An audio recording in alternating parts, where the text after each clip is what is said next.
All right, we're back up online. Today is August the 25th, and we're going to continue in chapter E, talking on chapter about essentials, and we're going to start covering now density. All right, I think we left off last time we met right here, talking about volume and how you can imagine the amount of 1 milliliter when it comes to a cube like this. So this whole cube represented 1 liter. If you take the 1,000th part, that would represent 1 milliliter. So it's a small amount, and that's the amount. That's the kind of amount that we're going to be using in the lab also for this course.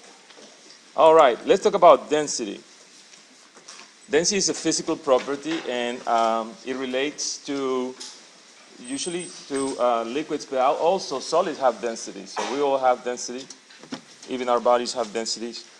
But it's mostly used in terms of liquids when we're dealing with chemistry. So density is defined as mass divided by volume. And so another way to remember would be to say, okay,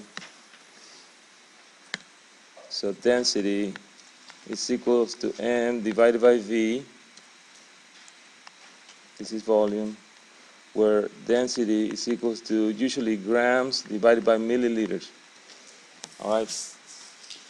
So what is an intense physical property? An intense physical property are independent of the amount of substance being measured. The physical properties of mass and volume that determine a substance density are extensive physical properties of matter. Okay, and so here's the definition for extensive properties of matters are those that are dependent on the amount. So density is depending on the amount. And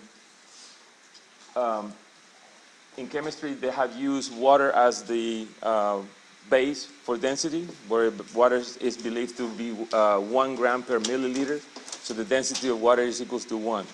Depending on the temperature, people can say it's 0.9999 at 25 degrees or so. But we round it off to a 1.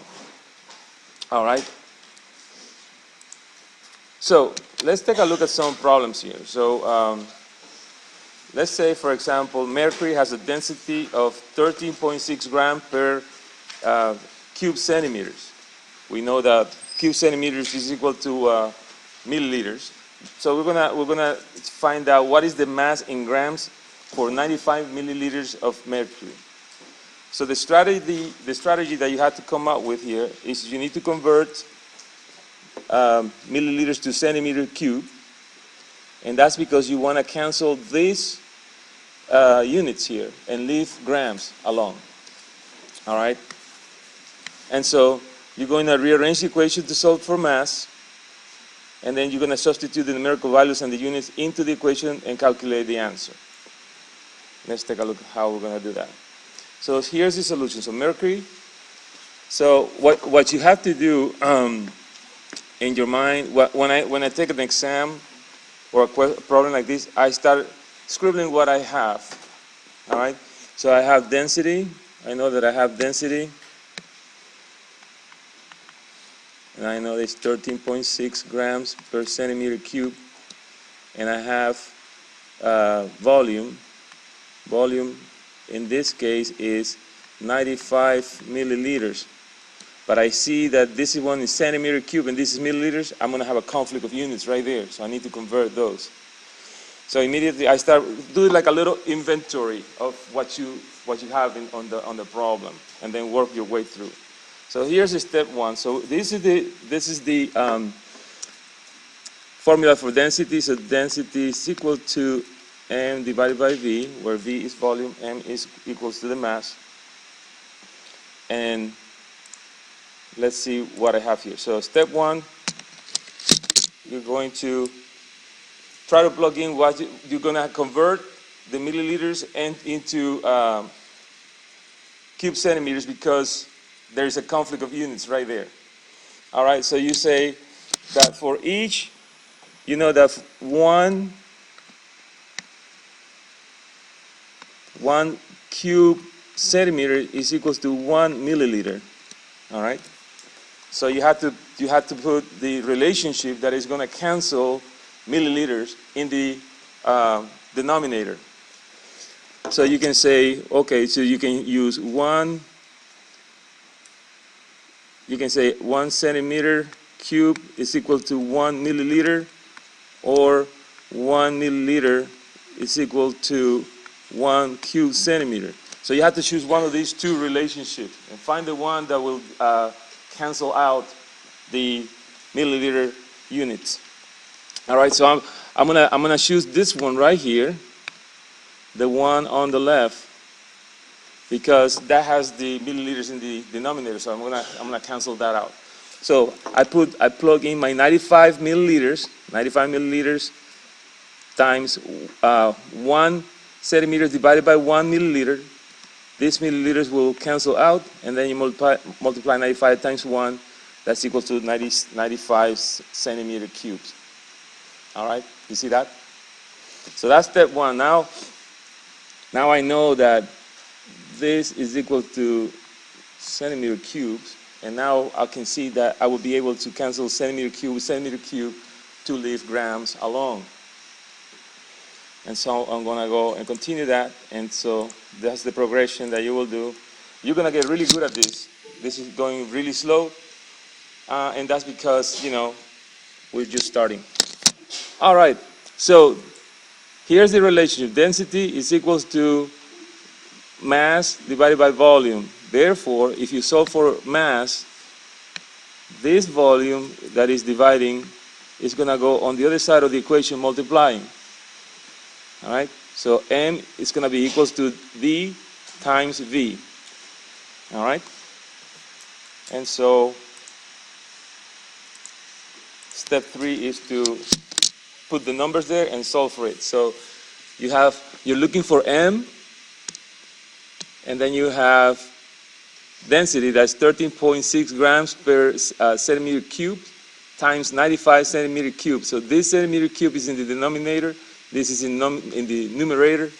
Those two are going to be canceled. You're going to be left with grams as units. Multiply that, and you get 1292 grams. Now, the other thing that we're about to learn is how do you calculate the number of significant figures here. So in multiplication and division, what you do is that you need to use the amount of least significant figures of the units of the amounts that you were given. What do I mean by that? So say, for example, here 1 is an independent number. It stands on its own. It doesn't count. But you have 2 significant figures here, and over here you have 3 significant figures on 13.6. So the 95 that has 2 significant figures wins versus the one that has more. So you pick the fewest number of significant figures. In this case, it's 2. So you're going to have to convert this 1,292 grams into something that reads with 2 significant figures. Another thing that you'll need to learn is that anything from 5 and up will round up the number that was preceding it. All right. In this case, you have a 9 after a number 2, and so that number is going to round off number 2. So you start from the right side. You go 1, 2, 3 jumps to the left. That's going to make 10 to the 3. Because we went 3 jumps to the left. That's a big number. And then it's 1 point. So in other words, what you have is 1.292 grams. Grams goes at the end. 1.292 times 10 to the 3 grams. But this 2 now has to be rounded to a 3 because you want to have 2 significant figures. And those are 2 significant figures, so the 1.3. So here's the answer. All right? How should we represent that to you on exams? Just like that, 1.3, or should we write it as 1.2 and then underbar? I will expect you to do 1.3. Okay. Yeah. Thank you. You're welcome. If you got it to like around here, you get partial credit. because I'm going to be looking at the number of significant figures from the beginning of the problem, and then I know exactly how much it's going to be at the end. Okay. All right. Thank you. Yeah, you're welcome. All right. And that covers this part of the material that I started on Wednesday. Let's do the next one.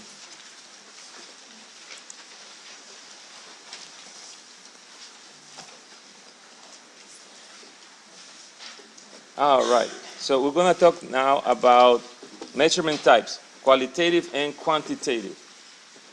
So qualitative observations are descriptive in nature, changes in color, physical state, did it evolve gas, did it recrystallize, these kinds of things that you can appreciate with your eye, all right, that you don't need to quantize. And quantitative observation has measurements in exact numbers. So these are numerical values obtained from instrumentation, glassware, and other measuring devices. Now, everything that men made is prone to error because we're not perfect. All right? We want to attain perfection, like I told you at the beginning of the class, but we're never going to get there. So that's why we always have to calculate with a percent error. And everything, and this is going to vary. It's going to vary on precision and accuracy, and it's not going to be the numbers that you'll get are not going to be the same numbers that I get. Are not going to be the same number that I get. But at the end, we're going to come to a consensus, and we're going to get to an average number. That's how life works for this planet. We're going to count values of the exact numbers. For example, we have to have defined values. Such as 1 kilogram is at 1,000 grams, or 1 dozen is equal to 12 objects. And we're going to also determine this by counting. For example, I'm going to count that we have 85 students in this class. So this is quantitative observation, counting. Now, when it comes to human, we can be for sure say, okay, we have 85 people here, not 85 and a half. That would be bad. So the nature of the measurements, qualitative versus quantitative, dictates the type of statistics that can be used during data analysis. All right? So let me give you a little bit more definitions. So all measurements consist of two parts. A scalar or dimensional unit. Units might be part of the International System of Units, or SI, with the initials in French, like I explained last time, based on the metric system or the English system. So here's an example. 5.9 meters means 5.9 meters. So 5.9 m, I guess, means 5.9 meters. And 3.7 kgs conveys to 3.7 kilograms. So at some point, we're going to get so used to this that when you see kilograms, you know, oh, that means kg means kilograms, so you don't have to be, looking it up on Google. All right, and then the other part of measurements is the numerical value. So what does the numerical value mean? It reflects the precision of the instrument or piece of glassware used to make the measurement. For example, 25.0 centimeters. That means you can only measure in that particular instrument to 1 decimal point. Or 1.00 feet. In this case, you have 2 decimal points that you can measure. All right. So let's talk a little bit more about the metric system here. We kind of briefly mentioned that last time, so let's just go over again. A mega is a million. It's represented by the symbol of M. Wow, that's really blurry. But it says the power of 10 is base of 10 times to the 6. And it's 10 times to the 6 because if you count the zeros from right to left, 1, 2, 3, 4, 5, 6, you have 6 jumps to the left. That means that's a big number. Left, when you go to the left, that's a big number.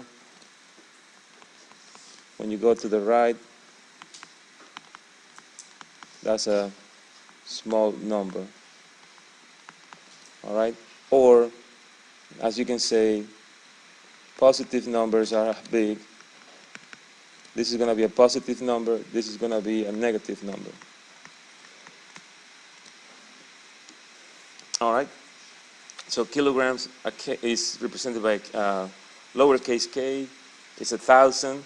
So that's 10 to the 3. So it will be 1, 2, 3 jumps to the left. That's 10 to the 3. Deci is 1/10 of a meter. I'm so glad I see this here. Notice that, I don't know if you can see, but from here to here, that's 1 decimeter. It's 10 centimeters, because the meter is 100. So it's 1/10 of your meter. A deci is 1/10 of your meter. So it's not a complete unit, because the unit is the meter. Therefore, it's 0.1, because 0.1 is a 10%. So because it's a 10%, you're going to have a 0.1 value. Therefore, you have to move the jump will go from left to right in this case, and therefore your exponent will be -1 now, 10 to the -1. Centi is 100th, so it'll be 2 jumps, 1, 2, so that's 10 to the -2. Milli is 3 jumps to the right, 1, 2, 3, that's 10 to the -3. Micro is represented by mu, and you have 1, 2, 3, 4, 5, 6. Notice that this will be the opposite to mega, and here you will have 10 to the -6. That is 1/millionth of 1/millionth part, if you think it that way too. So it's 1 times 10 to the -6. Nano is 9 jumps to the right. 1, 2, 3, 4, 5, 6, 7, 8, 9. And finally, pico is 12. 12 jumps to the right. 1, 2, 3, 4, 5, 6, 7, 8, 9, 10, 11, 12. That makes it 10 to the -12. Notice that I use this, and at the end, when I find my first unit, I represent it with an arrow, so that tells me, oh, I stopped right here. All right? And so this is 10 to the -12 per pico. All right?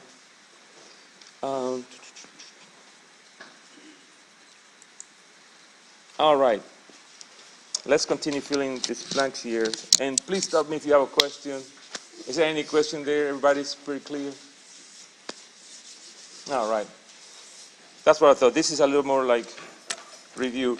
However, once we get into the significant figures, that gets a little bit more complicated. All right, let's fill in these blanks. Precision. What is precision? It's the agreement or closeness of a series of measured values. Note, you can be precise, but not accurate in measurements. All right. So you can be precise on pulling the trigger on a gun to the target, but not necessarily you're going to be accurate, if you think it that way. All right? So in order for you to be good at aiming, you have to be good both at precision and at accuracy. All right? So there's a difference. Accuracy. Accuracy is the agreement or closeness of measured values to actual known value. So the closer you are to that target number, the better you are. All right?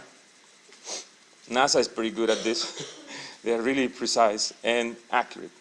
Note that you can have accuracy in overall measurement, but not to be precise. So that also works the same way. So you can be accurate at shooting the target, but you took too long, so time ran out, and so you were not precise in a way, if you think it that way. All right. Let's see. What's the other one here? Uncertain. The uncertain digit depends on the number on the instrument being used, and it's usually reported as plus or minus. So in chemistry, usually the rule of thumb is plus or minus 5. This is a number that we usually use. depending on the number of significant figures that we're using, we use as plus or minus 5. Say, for example, we're using one decimal, and I measure something that was 1.5, I can say this is plus or minus 5. So the plus or minus 5 will be 0.5. So I could do all the way to 2, or I could go all the way to 1. So the range will be between 1 and 2. That is how science works, in chemistry mostly. Here's an example. This is a plus or minus 5 theory here. Notice that they're using 2 decimals here, so the plus or minus 5 will be 0.05 milliliters. Here's your plus or minus 5 right here, because it represents the plus or minus 5 on your last digit, or on your last decimal point. All right, you guys understand? So if this was 23.5, the uncertainty would have been 0.5 milliliters. So you always want to have that plus or minus 5 on your last significant figure. All right? So, a question about that in Yes. relation to significant figures. Yes. Is 5 on the 2.345, is 5 the least significant of the significant figures, and 2 the most? Yes, yes, uh-huh. So it's on the least. On the least significant figure. And the total number of significant figures would be 4 here. Okay. Mm-hmm. Thank you. Yeah, you're welcome. Very good. Yeah, so that's how that works. So your true limits, so your range for this particular instrument will be between 23.40 to 23.50. All right? Because you're including your plus or minus 5. Your human error is included there. Whoever made that instrument wasn't perfect, so you need to account for that. All right. So reporting in significant figures. So let's talk about significant figures and measurements. This is what gets a little bit complicated in Chem at the beginning. I suggest that you please understand this first chapter, and if you understand significant figures, you're going to be pretty good for the rest of the semester.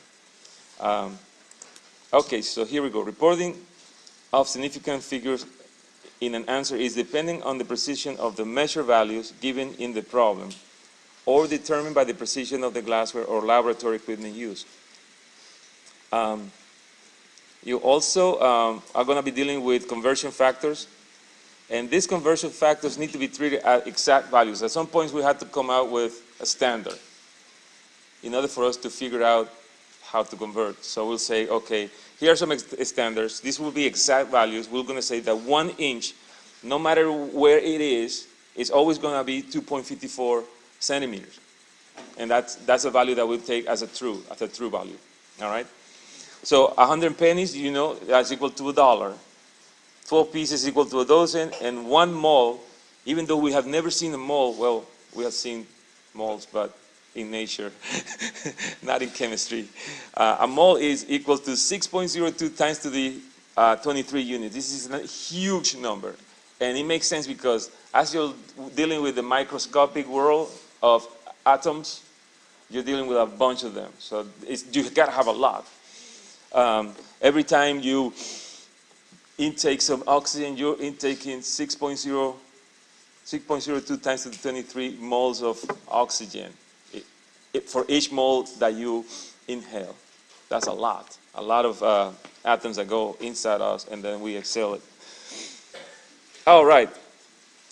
Now this is what it gets hard for significant figures. You gotta learn the rules. And to learn the rules, the best way is to practice. And by the way, this morning I'm gonna continue with my training on how to set up my mastering in chemistry. So hopefully by this weekend, I'll have everything set up for you guys to start like practicing homework and extra problems. Yeah. Is that the same thing as Top Hat, or are we not using Top Hat? I still haven't made that call yet, but it's most likely I'm gonna request Top Hat to give you a refund. Okay. Yeah, and I apologize for that. I'm gonna talk to the rep this afternoon also. All right. Because I haven't heard anything from the dean. So if the dean doesn't reply soon, I need to make a decision here. So I think we're going to go with mastering. Yeah, mastering chemistry, which is included in the purchase of your book. And I'll send you the code, and I'll send you information and exact instructions. All right. Significant figures and scientific notation. So, I think we missed. oh, I missed. Okay, thank you. No, this is the most important one. I'm sorry. I don't want to skip this slide. I apologize, guys. Thank you so much. All right. Least significant. Oh, yeah, this is not the least significant slide at all. All right, so let's go and talk about significant figures here. It says, rule number 1, all non-zero values are significant. All right? So any number other than 0 are significant. For example, 5, 3, 6 has 3 significant figures. That is the easiest one to remember. This is where it gets complicated. Zeros between non-zero digits are significant. So here's an example. There is a 0 between 7 and 3. So here you have 6,703. This number has 1, 2, 3, 4 significant figures. You have to account for that 0. Leading zeros. Placeholder zeros. These are placeholder zeros. To the left of a non-zero digit are non-significant. So this is your decimal, so this 0 doesn't count as a significant figure. And then these 2 right here are placeholder zeros. All right? So they don't count as significant figures. You cannot say you have 4 significant figures here. You only have 2 significant figures here, the 4 and the 3. Trailing zeros. Zeros to the right after a non-zero digit are non-significant. For example, 7,000 has only 1 significant figure. That is something that we just have to accept as a rule. All right? And another example, 32,040 has 4 significant figures since the interior 0 is significant. This 0 is significant, but this 0 in red is insignificant. All right? So we have 1, 2, 3, 4 significant figures here. All right? Zeros to the right after a decimal point are significant. All right? If you put a dot and you put an extra digit, that 0 becomes significant because this is your least significant number, but it's important because you are writing it out. If it wasn't important, you should just write 50. So you just written 50. All right? So 50.0 has 3 significant figures. The interior 0 is also significant. And another example is here. 0.0600 has 3 significant figures because you took the time to write these 2 zeros, and that's because they have an important value, an important meaning. All right? If you would have stopped right here at 6, then you would only have 1 significant figure.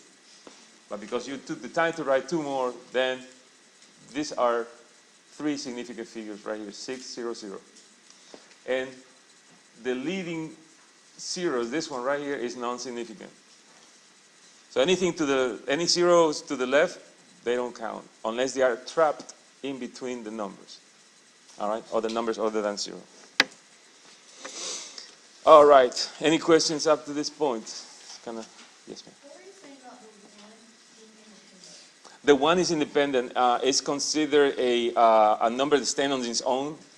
So it has a unlimited value, they call. Okay. So 1 is 1, and so it stands on its own. So that's independent. So that's how you want to remember that. Very good question. All right. Examples. You have 3010 in scientific notation. In scientific notation, you always are going to multiply. You always are going to have an x and a 10. So this right here, this is scientific notation right here. All right. So you see, you're going to count the number of significant figures here. You have 1, 2, 3 significant figures. All right. If you would have put a 0 here, a dot and a 0, you would have 1, 2, 3, 4, 5 significant figures, because you're making you're stressing that after the decimal point, that next value is important. But you don't have it here. Therefore, this 0 is non-significant. So you have only 3 significant figures. And the reason for that, it gets diluted right here. It gets absorbed. This 0 gets absorbed right here in the scientific notation. Because it's going to be part of the 3 right here. How is it? If you notice, if you want to convert a scientific notation number to a whole number, so for example, I know I have 3.01, and this is 10 to the 3.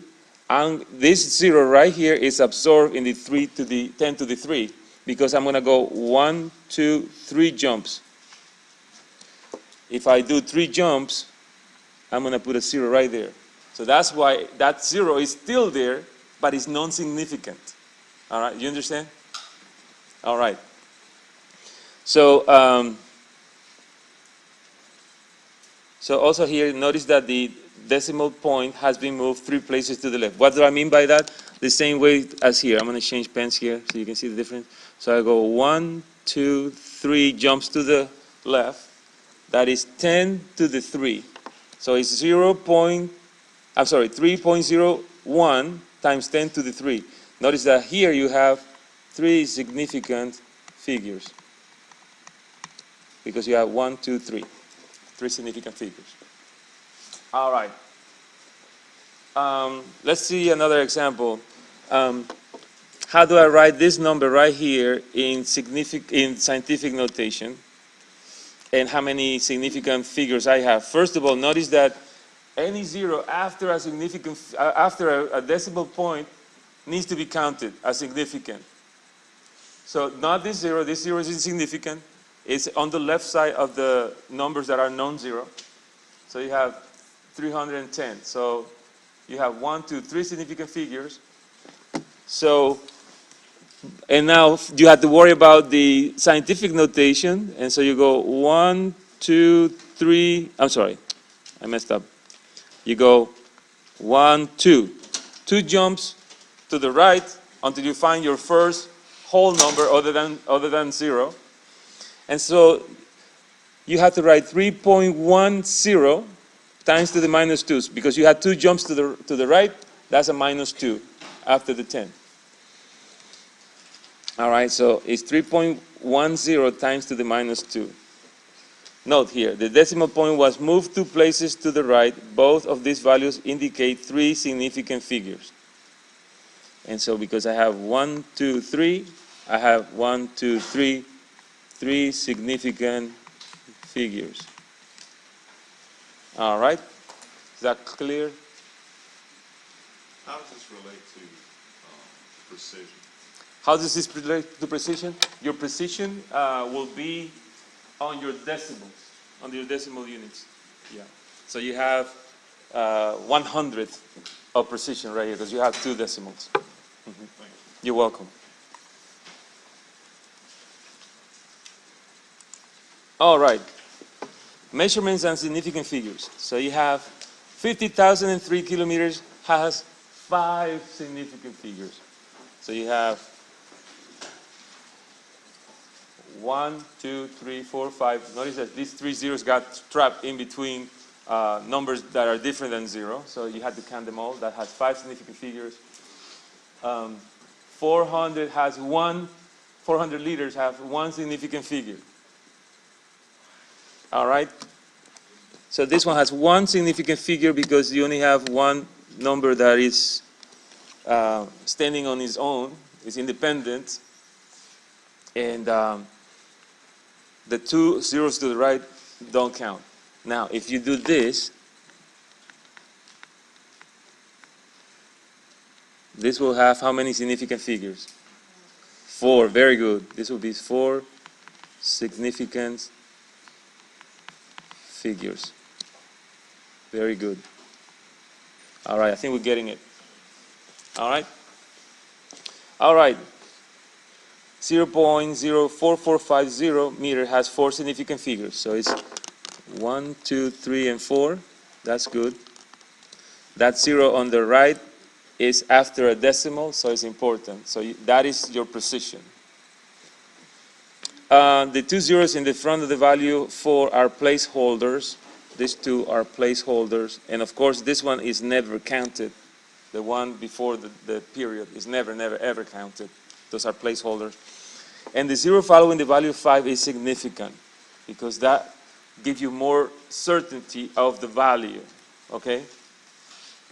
100 centimeters equals to 1 meter, has an unlimited number of significant figures. There are always 100 centimeters in 1 meter, but never 99.99 centimeters in 1 meter. So 100 is treated as an exact number. That means that's why 100 only has one significant figure. You see that? Okay. And let's see. 3.050 times 10 to the minus 1 grams has 4 significant figures. And that's because after this decimal point, you took the time to write a 0 after the 5. That means you had to count that 0. So this is now, this one has 1, 2, 3, 4 significant figures. How would you write this number in as a whole number? So what you do is you're going to take it to the minus 1. You put it like right there. This is equal to 0.3050 grams. And that still has 4 significant figures.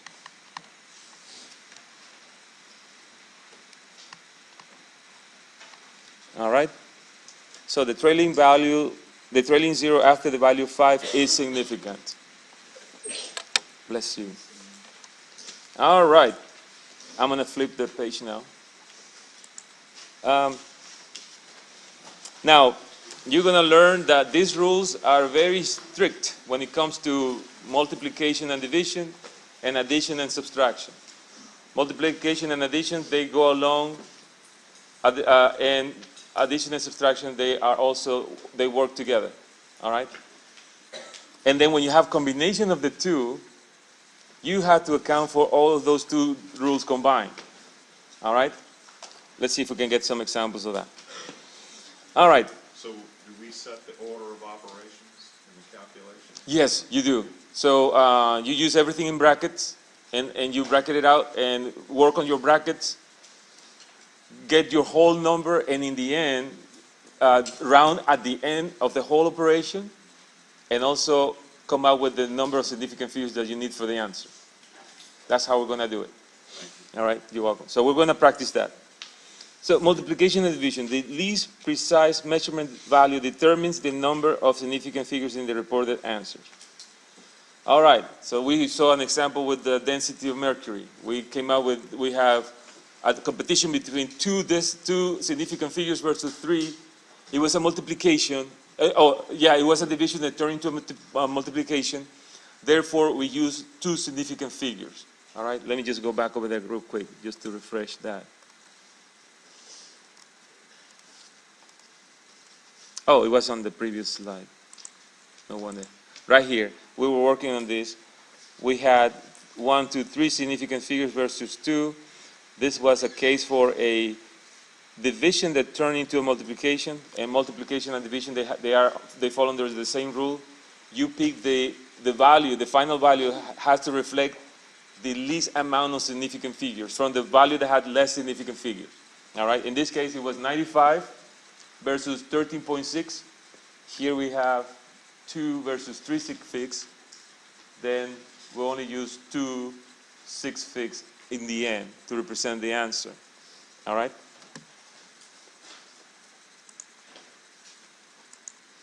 For addition and subtraction, so let me mark here what's important. So you want to use the least precise measure value determines the number of significant figures. So the least precise measure value, oh, that's not a good pen color. Let me use something that stands out. The least precise measure value, that determines in a multiplication or division determines the number of significant figures. For addition and subtraction, the smallest decimal measurement determines the answer of significant figures. Then we change the ball game right here. So you're going to be looking at the least amount of decimal points. So if one has 4 versus 2, the one with 2 decimal points wins. So you have to give your answer with 2 decimal points. All right? All right, let's take a look at some examples here. All right. So if you take 3.56 centimeters times 4, that's equals to 14.24 square centimeters. All right. Now, you have to report 10 centimeters. Why is that? Yes, exactly right. Which one had the least significant amount of figures? Very good, because 4 only has 1 significant figure. Here you have 1 versus 3 significant figures. You have to represent this. You have to round off 14 to 4, and 4 doesn't round off 1. If it would have been 15, the answer should have been 20. But because 4 doesn't round off 1, you have to say you have 10 square centimeters. You guys get it? You guys get it? All right, so the rule here apply because of 4. 4 has only 1 sig fig, therefore the answer is given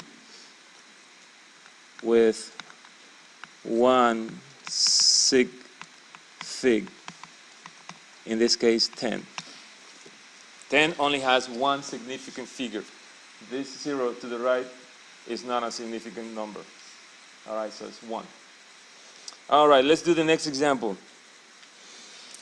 Here you have 2.050 milliliters times 5. And then do your multiplication, use your calculator. You come out with 10.25 square milliliters. You're not rounding off anything yet.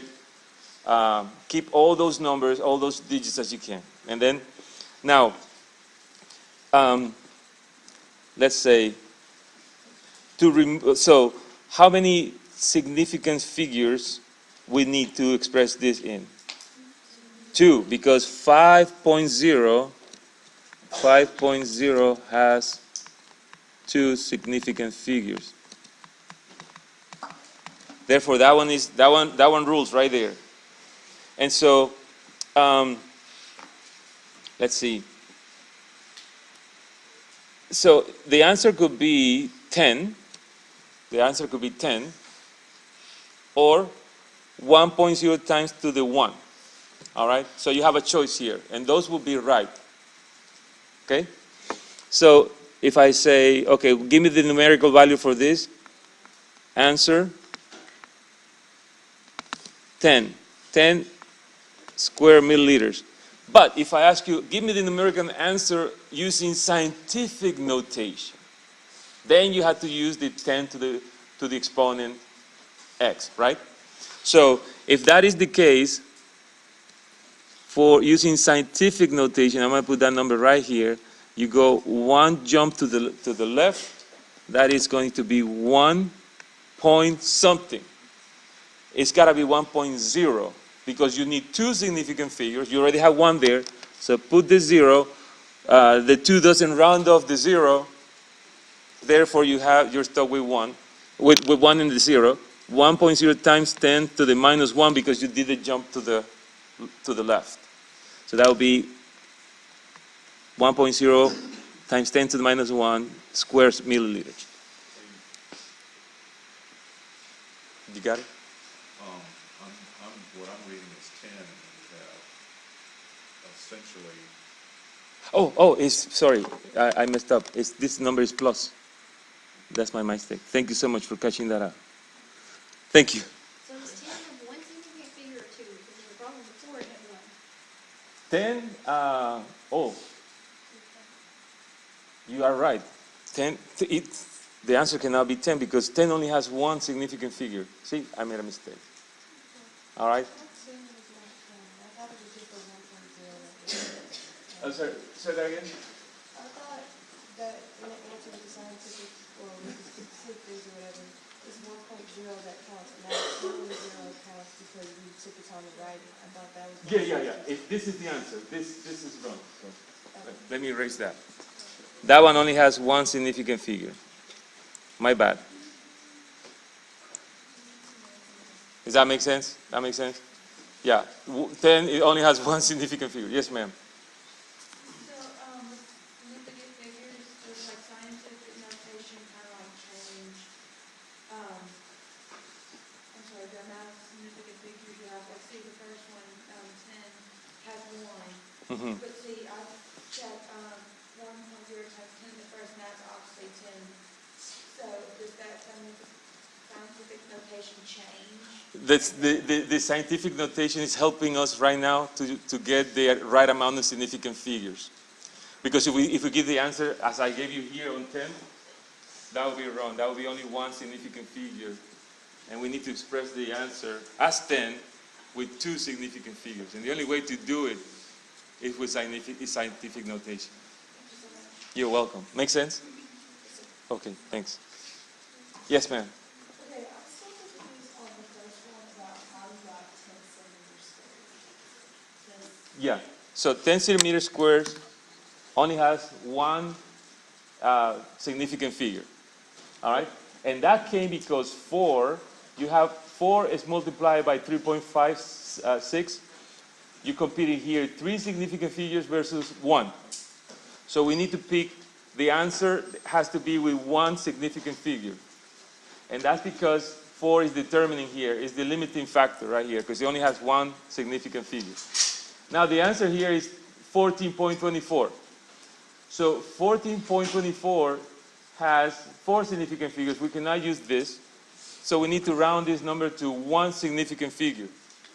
And so we have to use, the answer has to be 10, because 4 doesn't round off 1. And you need to express this as one significant figure. And then 10 has one significant figure. That make sense? Yes. You're welcome. If it was 5 centimeters, what would the answer be? It would 5 centimeters, well, so if it's 15, then you will have to use, the answer would have been two significant figures, so therefore it would have been 14 in this case. If that was the answer, if you had to multiply this number, 3.56 times 15. Make sense? You will still use, two significant figures will win in this case. All right? All right. Let me finish this slide. We have 3 more minutes. Let me finish this slide, and then we do addition and subtraction next time we meet. All right. So here we have 45.0 centimeters times 9 centimeters. The answer is 5 centimeters. Again, you're dividing by 9, and 9 only has one significant figure. Therefore, you're computing here 3 significant figures versus 1. 1 wins. You have to report this as one significant figure, so it's 5. So here you have 3 6 figs. Here you have 1 sig fig. Therefore, 9 has 1 sig fig. It wins. And then finally, if you have this multiplication, 4.5 times 12 times 2.54 times 1 divided by 100 centimeters, you have to work the brackets. Work the brackets first, come up with the answer, and then the answer is 1.3716 meters.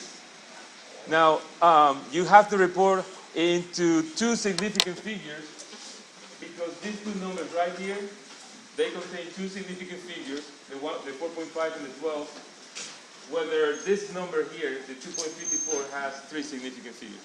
So 2 significant figure wins here. So what about the ones in that column?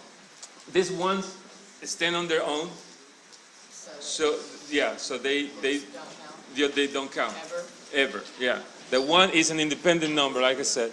You So can, Is one sig big then? 1 is 1/6 fig, but it doesn't count. But in the problem, like, it doesn't count. No, it doesn't count. Yeah, so we had, But yeah, if the number was a 2, it would count. it will count, exactly. If the number was a 2, it will count. A 1 doesn't count as, when you count as a significant figure. All right, thank you so much. I will see you guys next week. Have a great weekend.